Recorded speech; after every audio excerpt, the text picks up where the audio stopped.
नमस्कार दोस्तों, स्वागत है आप सभी का MNGK GS पॉइंट में। आप सभी दोस्त लोग कैसे हैं? हम उम्मीद करते हैं कि बहुत अच्छे होंगे और आप सभी दोस्त लोग अपने रेलवे एग्ज़ाम की तैयारी बहुत ज़बरदस्त तरीके से कर रहे होंगे। दोस्तों, आज के इस वीडियो में हम करने वाले हैं रेलवे के सभी परीक्षा के लिए, जो दोस्तों ALP हो, NTPC हो, टेक्नीशियन हो, ग्रुप डी हो या RPF या JEE हो, ये सभी एग्ज़ाम के लिए दोस्तों हम आज के इस वीडियो में बायोलॉजी के हम 45 प्रीवियस ईयर क्वेश्चन को करने वाले हैं। जो क्वेश्चन दोस्तों रेलवे के पिछले 15 सालों में सबसे ज़्यादा बार पूछे हुए ये प्रश्न है। अगर दोस्तों आप इनमें से रेलवे के किसी भी एग्ज़ाम का तैयारी कर रहे हैं तो इस बायोलॉजी के 45 प्रश्न के वीडियो को पूरा जरूर देखिएगा। कम समय में हम आपको दोस्तों रिवीजन करवा देंगे ये प्रश्न और बार बार पूछे गए हैं।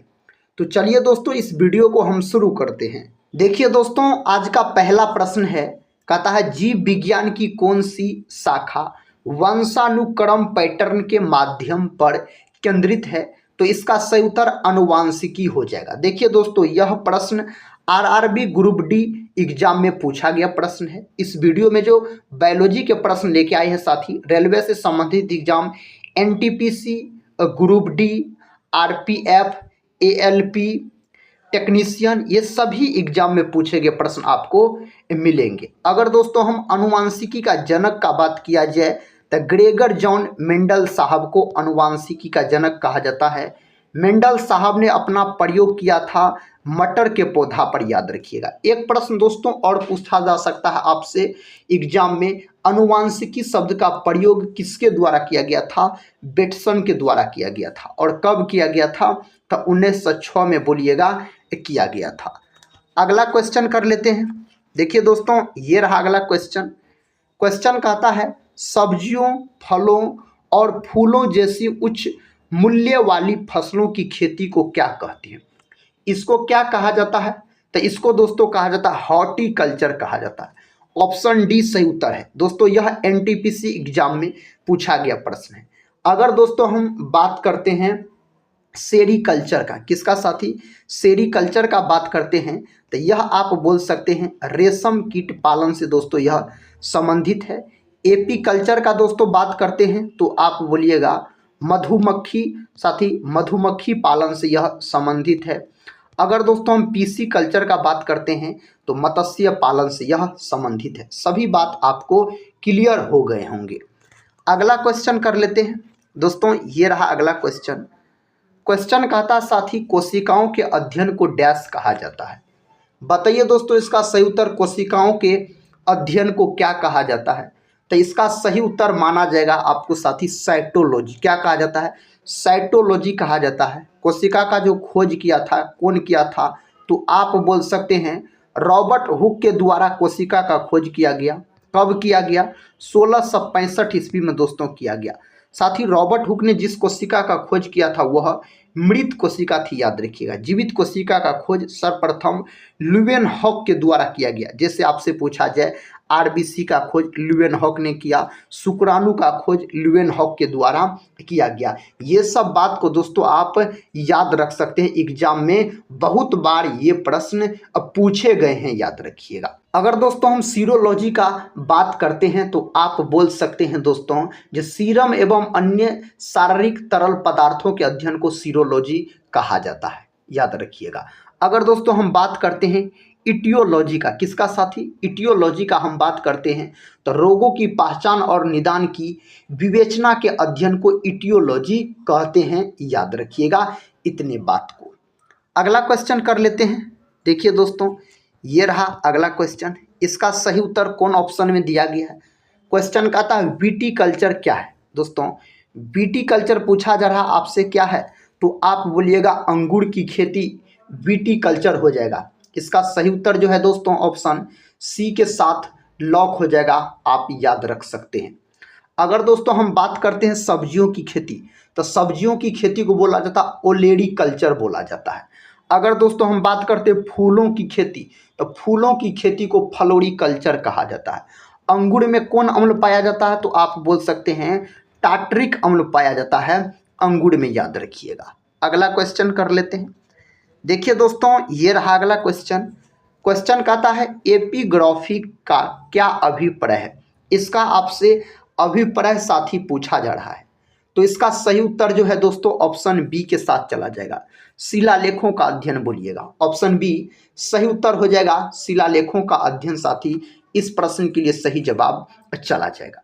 अगर दोस्तों हम बात करते हैं मानचित्रों का अध्ययन, किसका साथी, मानचित्रों का अध्ययन, तो कार्टोग्राफी में मानचित्रों का अध्ययन किया जाता है, आप बोल सकते हैं। अगर दोस्तों हम सिक्कों का अध्ययन का बात करते हैं तो न्यूमिस्मेटिक में सिक्कों का अध्ययन किया जाता है। न्यूमिस्मेटिक में दोस्तों सिक्कों का अध्ययन किया जाता है। अगर दोस्तों हम बात करते हैं कंकालों का अध्ययन, तो कंकालों का अध्ययन आप बोल सकते हैं ऑस्टियोलॉजी में कंकालों का अध्ययन किया जाता है। सारे बात को याद रखिएगा, इस प्रकार के प्रश्न एग्जाम में साथी भर भर के पूछे जाते हैं, कई बार पूछे गए ये सब प्रश्न।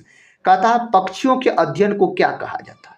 दोस्तों पक्षियों के अध्ययन को क्या कहा जाता है, इसका सही उत्तर हो जाएगा ऑप्शन डी, ऑर्निथोलॉजी कहा जाता है पक्षियों के अध्ययन को अगर आपसे पूछा जाए तो। दोस्तों अगर बात किया जाए हर्पेटोलॉजी का, हर्पेटोलॉजी जो है दोस्तों उभयचरों एवं सरीसृपों का अध्ययन, याद रखिएगा। अगर दोस्तों हम बात करते हैं ऑप्थेल्मोलॉजी का, किसका, ऑप्थेल्मोलॉजी का, तो आंखों का चिकित्सीय अध्ययन आप बोल सकते हैं। अगर दोस्तों हम बात करते हैं जो एंथ्रोपोलॉजी का, तो एंथ्रोपोलॉजी मानव के कर्मिक विकास का अध्ययन, सभी बात आप याद रख सकते हैं। अगला क्वेश्चन देखिए। क्वेश्चन कहता दोस्तों पक्षियों के अध्ययन को क्या कहते हैं। दोस्तों पक्षियों के अध्ययन को क्या कहा जाता है, इसका जो सही उत्तर है साथी कौन ऑप्शन के साथ चला जाएगा, ऑप्शन बी के साथ, ऑर्निथोलॉजी। साथी वही प्रश्न दो बार आपको पूछा गया है, लेकिन एग्जाम वही है, लेकिन साथी शिफ्ट अलग अलग है। अगला क्वेश्चन कर लेते हैं। देखिए दोस्तों ये रहा अगला क्वेश्चन। क्वेश्चन कहता है सेरीकल्चर शब्द निम्नलिखित में से किससे संबंधित है। सेरीकल्चर आपसे जब ये पूछा जाए तो आप दोस्तों फटाक से लॉक कर दीजिएगा रेशम की खेती, ऑप्शन बी सही उत्तर हो जाएगा रेशम कीट पालन, दोस्तों आप बोल सकते हैं जो सेरीकल्चर। अगर दोस्तों हम बात करते हैं मछली पालन, तो मछली पालन हो जाएगा आपको पीसी कल्चर, मत्स्य पालन का अध्ययन पीसी कल्चर आप बोल सकते हैं। अगर दोस्तों हम पक्षी पालन बोल सकते हैं तो पक्षी पालन हो जाएगा एवी कल्चर, एवी कल्चर दोस्तों पक्षी पालन आप याद रख सकते हैं। अगर दोस्तों हम बात करते हैं मधुमक्खी पालन, तो मधुमक्खी पालन दोस्तों एपी कल्चर आप याद रखिएगा मधुमक्खी पालन। अगला प्रश्न देखिए साथी, प्रश्न कहता है सेरीकल्चर किससे संबंधित है। दोस्तों सेरीकल्चर जो है यह किससे संबंधित है, तो यह संबंधित आपको रेशम के कीड़ों का पालन, ऑप्शन सी सही उत्तर हो जाएगा। अगला क्वेश्चन कर लेते हैं। देखिए दोस्तों ये रहा अगला क्वेश्चन। क्वेश्चन कहता है निम्नलिखित में से कौन सा शब्द पशु व्यवहार के जैविक अध्ययन का सबसे अच्छा वर्णन करता है। इनमें से दोस्तों कौन सबसे अच्छा वर्णन करता है, तो आप बोलिएगा सही उत्तर हो जाएगा इथोलॉजी, ऑप्शन डी इथोलॉजी अगर बोल रहे हैं तो आप बिल्कुल सही उत्तर को चुने हैं। अगर दोस्तों हम एंटोमोलॉजी का बात करते हैं तो एंटोमोलॉजी कीटों का अध्ययन आप याद रखिए, किसका अध्ययन, तो आप बोल सकते हैं कीटों का अध्ययन एंटोमोलॉजी दोस्तों बोलिएगा। साथ ही इथनोलॉजी का अगर हम बात करते हैं तो इथनोलॉजी मानव जाति विज्ञान का अध्ययन, मानव जाति विज्ञान का अध्ययन हो जाता है, आप बोल सकते हैं। अगला क्वेश्चन कर लेते हैं। देखिए दोस्तों ये रहा अगला क्वेश्चन।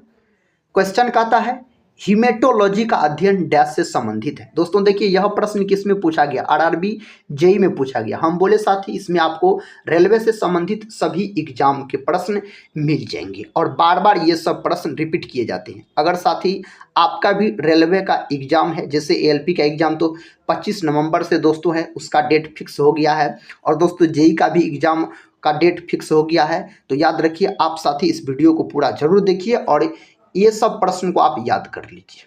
इसका सही उत्तर दोस्तों कौन ऑप्शन के साथ चला जाएगा, ऑप्शन बी के साथ। रक्त का अध्ययन होता है हीमेटोलॉजी। रक्त जो होता है यह क्षारीय प्रकृति का होता है। रक्त का पीएच मान पूछा जाए 7.4 बोलिएगा। और दोस्तों रक्त जो होता है यह संयोजी उत्तक होता है, तरल संयोजी उत्तक होता है। रक्त का जो रंग होता है दोस्तों लाल हीमोग्लोबिन के कारण होता है। किसके कारण, हीमोग्लोबिन के कारण आप बोल सकते हैं, याद रखिएगा।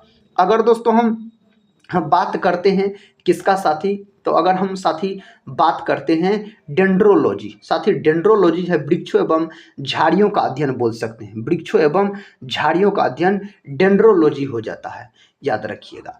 अगर दोस्तों हम बात करते हैं किसका, तो वायरोलॉजी का, तो विषाणुओं का अध्ययन याद रखिएगा वायरोलॉजी। ये दोनों प्रश्न पूछा गया, इसीलिए दोस्तों हम आपको बता दिए।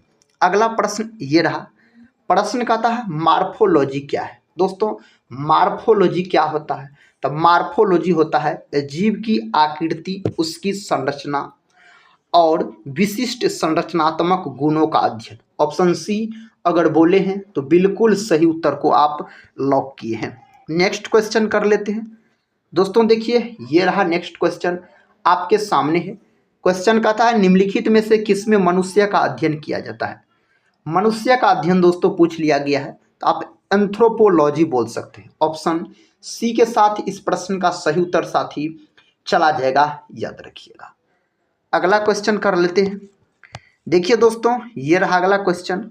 क्वेश्चन कहता है जंतु विज्ञान की किस शाखा का मानव जाति के समाज शास्त्र के अध्ययन से गहरा संबंध है।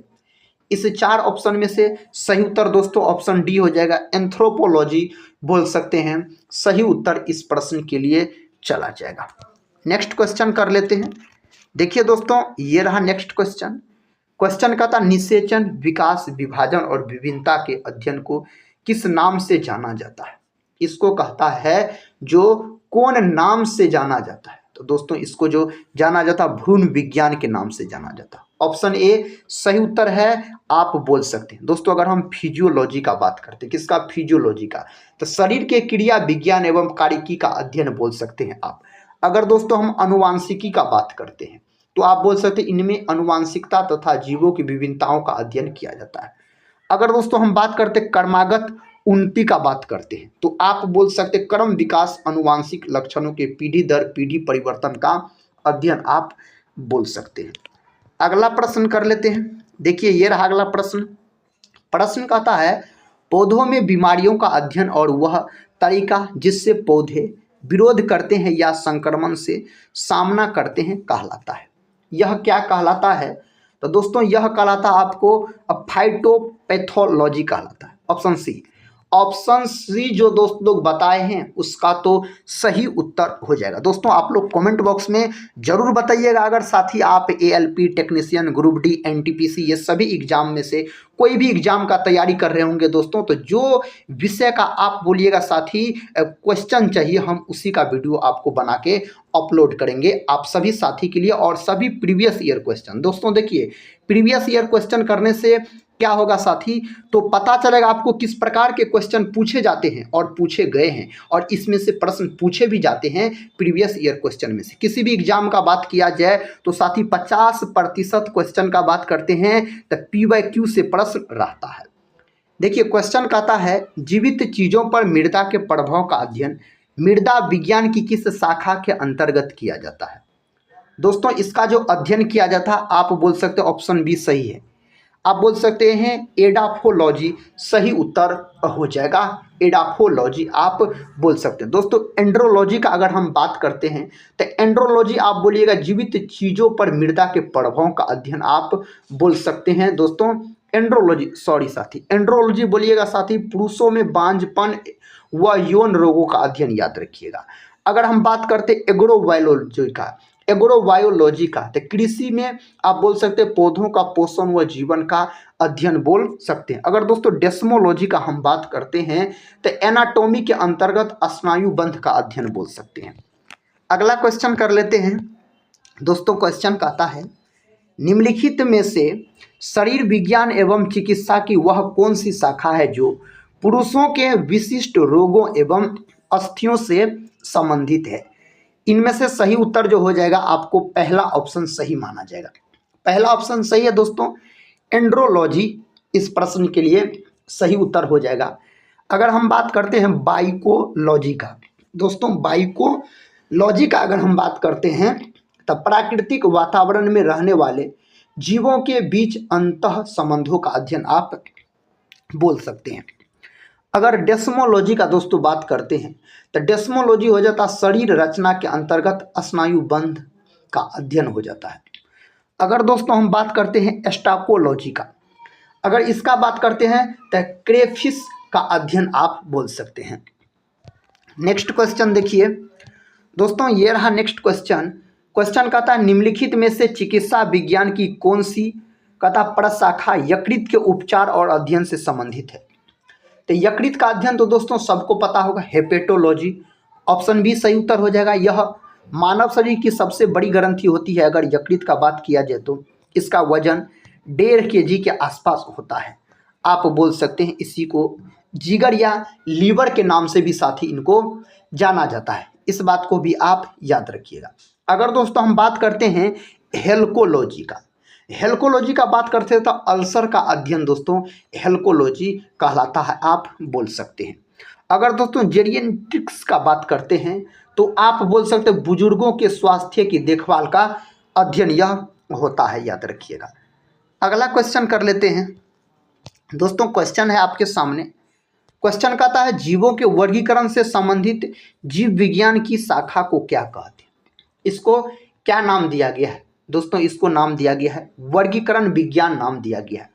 ऑप्शन ए सही उत्तर हो जाएगा। वर्गीकरण विज्ञान का जनक अगर पूछा जाए तो कैरोलस लिनियस बोलिएगा दोस्तों, कैरोलस लिनियस हो जाता है वर्गीकरण विज्ञान का जनक अगर आपसे पूछ लिया जाए। दोस्तों अगर यहाँ पर लिखा गया ऑप्शन बी में नोथोलॉजी, दोस्तों नोथोलॉजी क्या होता है तो धार्मिक मानवीय प्रयास ईश्वर शक्ति का अध्ययन आप बोल सकते हैं।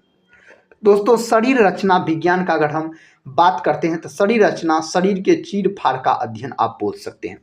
सारो विज्ञान का दोस्तों अगर हम बात करते हैं तो नदियों झीलों तालाबों जल प्रपातों आर्द्र भूमि और कहता है जो समुद्र से अलग है उनका अध्ययन आप बोल सकते हैं।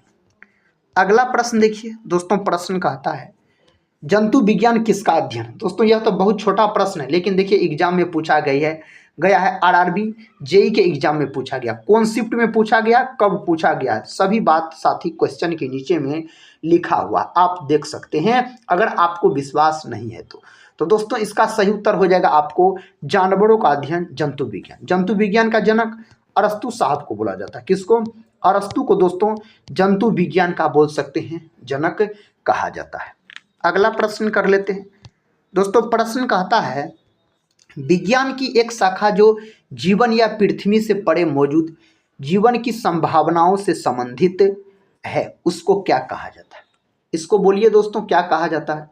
तो इसको बोला जाता है, ऑप्शन बी में दिया गया है एक्सोबायोलॉजी। ऑप्शन बी जो दोस्त लोग बताए हैं उसका सही उत्तर हो जाएगा। अगला प्रश्न कर लेते हैं दोस्तों। ये रहा अगला प्रश्न। प्रश्न का था डैश तत्वों और मानव जैसी प्रजातियों जैसे कि बंदर वानर वनमानुष आदि के व्यवहार का अध्ययन है। इसका सही उत्तर दोस्तों ऑप्शन सी में दिया गया है, प्राइमेटोलॉजी बोल सकते हैं। क्या? प्राइमेटोलॉजी दोस्तों इसका सही उत्तर माना जाएगा। नेक्स्ट क्वेश्चन का था निम्नलिखित में से कौन सा मकड़ियों का अध्ययन है। दोस्तों इसका सही उत्तर ऑप्शन ए में दिया गया अर्कनोलॉजी हो जाएगा। अर्कनोलॉजी मकड़ियों का अध्ययन हो जाएगा। अगर दोस्तों हम बात करते हैं एंथ्रोपोलॉजी का, तो एंथ्रोपोलॉजी का बात करते हैं तो मानव की संस्कृति एवं सभ्यता का अध्ययन याद रखिएगा। अगर दोस्तों साइनोलॉजी का बात करते हैं, साइनोलॉजी का तो कुत्तों का अध्ययन दोस्तों आप याद रख सकते हैं। अगला प्रश्न देखिए, साथ ही प्रश्न कहता है सौरोलॉजी डैश का अध्ययन है। बताइए तो दोस्तों उत्तर, सौरोलॉजी किसका अध्ययन है? छिपकली का अध्ययन। ऑप्शन बी के साथ सही उत्तर हो जाएगा सौरोलॉजी छिपकली का अध्ययन है। एंटोमोलॉजी दोस्तों किसका अध्ययन होता है? तो कीट पतंगों का अध्ययन होता है। और दोस्तों सर्पेंटोलॉजी सर्पों का अध्ययन होता है, सर्पेंटोलॉजी बोल सकते हैं। अगला प्रश्न देखिए, ये रहा अगला प्रश्न। प्रश्न का था डैश लिखित दस्तावेज है जो एक मानव विज्ञानी संस्कृति का चित्रण दर्शाते अनुसंधान से तैयार करता है। दोस्तों यह बहुत ही महत्वपूर्ण प्रश्न है। इसका सही उत्तर हो जाएगा ऑप्शन ए के साथ एथनोग्राफी हो जाएगा। सही उत्तर ऑप्शन ए में दिया गया है। अगला प्रश्न देखिए, इसका उत्तर दोस्तों लॉक कीजिए आप सभी लोग। कहता प्राचीन काल के जानवरों पौधों एवं अन्य जीवों के संरक्षित अवशेषों या चिन्हों के अध्ययन का विज्ञान कहलाता है। यह दोस्तों क्या कहलाता है? तो आप बोल सकते हैं जीवाश्म विज्ञान या पैलियोटोलॉजी कहलाता है। ऑप्शन सी सही उत्तर हो जाएगा। नेक्स्ट क्वेश्चन देखिए, क्वेश्चन का था जीवाश्मों के अध्ययन को क्या कहते हैं। जीवाश्मों के अध्ययन को क्या कहा जाता है, यह तो सबको पता होगा। जीवाश्म विज्ञान दोस्तों इसका अध्ययन कहलाता है, जीवाश्म विज्ञान आप बोल सकते हैं। अगला क्वेश्चन आपके सामने है, क्वेश्चन का था पेलियोंटोलॉजी डैश के अध्ययन से संबंधित है। दोस्तों यह जो संबंधित हो जाता है आपको जीवाश्मों के अध्ययन से, ऑप्शन बी सही उत्तर है, जीवाश्मों के अध्ययन से संबंधित हो जाता है।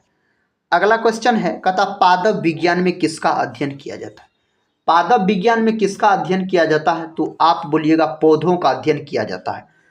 ऑप्शन बी सही उत्तर हो जाएगा। नेक्स्ट क्वेश्चन कर लेते हैं। क्वेश्चन कहता है ऑन्कोलॉजी किस बीमारी के उपचार से जुड़ा है। ऑन्कोलॉजी दोस्तों पूछ दिया गया है, तो ऑन्कोलॉजी कैंसर से संबंधित है। किससे, कैंसर से संबंधित है। आप बोलिएगा कैंसर से उत्तर हो जाएगा। साथ ही कैंसर दिवस कब मनाया जाता है, आप सभी दोस्त लोग कमेंट बॉक्स में बताइएगा इसका उत्तर। 4 फरवरी को मनाया जाता है कैंसर दिवस, या दोस्तों 10 फरवरी को मनाया जाता है। ये दोनों में से कौन ऑप्शन सही है, आप सभी दोस्त लोग कमेंट बॉक्स में जरूर बताइएगा। अगला प्रश्न कहता है कवक विज्ञान क्या है। दोस्तों कवक विज्ञान क्या है, तो कुकुरमुत्ता का अध्ययन आप बोल सकते हैं कवक विज्ञान है। साथ ही आप इसका सही उत्तर बोल सकते हैं, कवक विज्ञान में कवकों, कुकुरमुत्ता, राइजोपस, म्यूकस आदि का अध्ययन किया जाता है। एपीकल्चर में दोस्तों मधुमक्खियों का अध्ययन किया जाता है। सौरोलॉजी में दोस्तों छिपकलियों का अध्ययन किया जाता है। इक्थियोलॉजी में साथ ही मछलियों का अध्ययन किया जाता है। ऑर्निथोलॉजी में दोस्तों पक्षियों का अध्ययन किया जाता है। अगला प्रश्न आपके सामने है दोस्तों, क्वेश्चन का था माइकोलॉजी डैश के अध्ययन से संबंधित है। माइकोलॉजी जो है यह कवक के अध्ययन से संबंधित है। आप बोल सकते हैं माइकोलॉजी। ऑप्शन बी सही उत्तर हो जाएगा। दोस्तों इस वीडियो को पूरा जरूर देखिए, और 45 प्रश्न में से आप कितने प्रश्न का सही से उत्तर दे पाते हैं, आप लोग वीडियो के अंत में दोस्तों कमेंट बॉक्स में जरूर बताइएगा। इससे क्या होगा साथी, तो आपके एग्जाम की तैयारी का पता चलेगा, जो आपका तैयारी किस प्रकार है। प्रश्न कहता है ओनेरियोलॉजी किसका अध्ययन है। दोस्तों यह जो है कहता है किसका अध्ययन है, तो आप सही उत्तर ऑप्शन बी को मानिएगा, सपने का अध्ययन यह हो जाता है।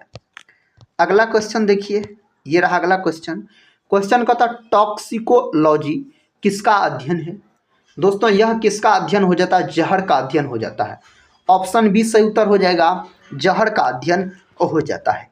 नेक्स्ट क्वेश्चन है दोस्तों, क्वेश्चन कहता टेक्सोनोमी मूल रूप से डैश से संबंधित है। यह किससे संबंधित होता है, तो यह जैव विविधता से संबंधित होता है। दोस्तों जैव विविधता दिवस कब मनाया जाता है, तो आप बोल सकते हैं 22 मई के दिन जैव विविधता दिवस के रूप में मनाया जाता है। अगला प्रश्न कर लेते हैं दोस्तों, ये है अगला प्रश्न। प्रश्न कहता है बायोसिस्टमैटिक्स का उद्देश्य क्या है। इसका दोस्तों उद्देश्य क्या होता है, ऑप्शन डी में दिया गया है। कहता अध्ययन के सभी क्षेत्रों से विभिन्न मानकों की समग्रता पर उनके विकासवादी इतिहास और कहता है उनके फाइलोजेनी की स्थापना के आधार पर जीवों का वर्गीकरण। यही उत्तर सही है, ऑप्शन डी याद रखिएगा। क्वेश्चन संख्या दोस्तों हम 38 पे पहुंच चुके हैं। 38 नंबर का प्रश्न कहता है विभिन्न प्रकार के उत्तकों के अध्ययन को क्या कहा जाता है। दोस्तों इसको क्या कहा जाता है, इसको बोल सकते हो उत्तक विज्ञान कहा जाता है। कोशिकाओं के समूह को उत्तक कहा जाता है, याद रखिएगा, कोशिकाओं के समूह को। अगला प्रश्न कर लेते हैं। देखिए अगला प्रश्न कहता है जानवरों के उनके पर्यावरण के साथ संबंधों के अध्ययन को क्या कहा जाता है। दोस्तों इसको बोला जाता है इकोलॉजी। ऑप्शन डी इकोलॉजी इसको बोला जाता है। इस प्रश्न का उत्तर दोस्तों आप सभी लोग बताइए। कहता निम्नलिखित में से कौन सा कोशिकीय घटक अधिकांश कहता प्राक केंद्रियों यानी प्रोक्यूरिट्स में मौजूद नहीं होता है। इनमें से कौन मौजूद नहीं होता है, तो आप बोलिएगा केंद्रक झिल्ली। ऑप्शन बी सही उत्तर हो जाएगा दोस्तों, केंद्रक झिल्ली आप बोल सकते हैं। साथ ही कोशिका में केंद्रक की खोज रॉबर्ट ब्राउन के द्वारा किया गया, जो कोशिका का नियंत्रण केंद्र होता है। अगला प्रश्न देखिए, प्रश्न कहता है मानव कोशिकाओं में ग्लूकोज के विघटन द्वारा ऊर्जा का निर्माण होता है ग्लूकोज के विघटन के लिए, इनमें से किसकी आवश्यकता होती है? इन 4 ऑप्शन में से किसका आवश्यकता दोस्तों? ऑक्सीजन का। वायुमंडल में सर्वाधिक मात्रा में पाए जाने वाला गैस नाइट्रोजन है, 78% पाया जाता है। ब्रह्मांड में सर्वाधिक मात्रा में पाए जाने वाला तत्व पूछा जाए हाइड्रोजन। हाइड्रोजन को आवारा तत्व के नाम से जाना जाता है। ऑक्सीजन 21% के आसपास पाया जाता है, कार्बन डाइऑक्साइड 0.03%। ये सब प्रश्न एग्जाम में पूछे गए हैं दोस्तों, याद रखिएगा। अगला क्वेश्चन देखिए, क्वेश्चन का था अधिकांश कोशिकीय प्रक्रियाओं के लिए ऊर्जा मुद्रा क्या होती है? इसके लिए ऊर्जा मुद्रा अगर आपसे पूछा जाए तो आप दोस्तों फटाक से ऑप्शन बी को लॉक कर दीजिएगा, एटीपी, एडिनोसिन ट्राइफॉस्फेट जिसको बोला जाता है।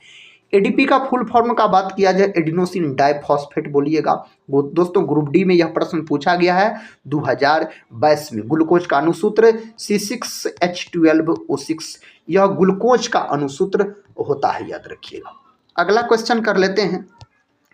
देखिए क्वेश्चन कहता है किस कोशिकांग को कोशिका की आत्महत्या की थैली के नाम से जाना जाता है? दोस्तों आत्महत्या का जो थैला कहा जाता है ना, यह बोला जाता है लाइसोसोम को। लाइसोसोम का खोज डी ड्यूवे के द्वारा किया गया। और बोल सकते हैं लाइसोसोम में कौन एंजाइम पाया जाता है? हाइड्रोलिटिक दोस्तों एंजाइम पाया जाता है लाइसोसोम में, आप बोल सकते हैं। माइटोकॉन्ड्रिया का हिंदी नाम होता है सूत्रकणिका, बोल सकते हैं सूत्रकणिका इसका हिंदी नाम होता है। और कोशिका का पावर हाउस माइटोकॉन्ड्रिया को कहा जाता है। प्रश्न का था कोशिका में 6 कार्बन वाले अणु, ग्लूकोज के 3 कार्बन वाले अणु पाइरूवेट में विखंडन की प्रक्रिया कहाँ पर होती है? यह जो होता है कहाँ पर होता है? कोशिका द्रव में होता है। ऑप्शन ए सही उत्तर हो जाएगा, कोशिका द्रव में दोस्तों यह होता है। अगला प्रश्न कर लेते हैं। प्रश्न का था प्रोकैरियोटिक राइबोसोम की उप इकाई संरचना क्या होती है? दोस्तों यह होता है, बोल सकते 50S और 30S होता है, इसका सही उत्तर हो जाएगा। और दोनों को मिला के बोल सकते हैं 70S दोस्तों प्रोकैरियोटिक राइबोसोम बनाते हैं। अगला प्रश्न कर लेते हैं। प्रश्न कहता है प्राकेंद्रीय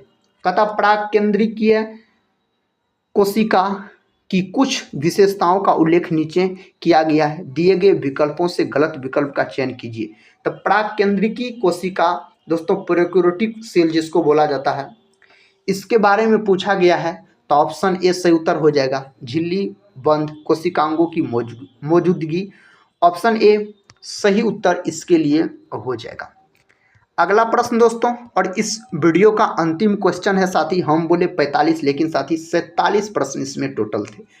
प्रश्न का था जब एटीपी में टर्मिनल फॉस्फेट लीकेज को जल के उपयोग द्वारा तोड़ा जाता है तो कितनी ऊर्जा मुक्त होती है?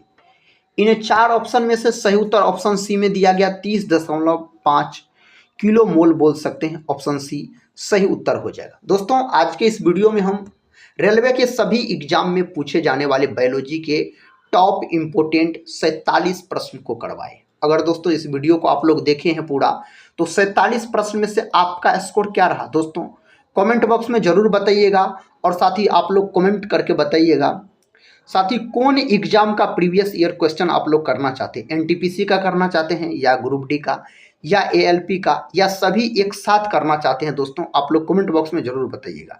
इस वीडियो को दोस्तों हम यहीं पर समाप्त करते हैं और मिलते हैं नेक्स्ट वीडियो में। तब तक के लिए जय हिंद।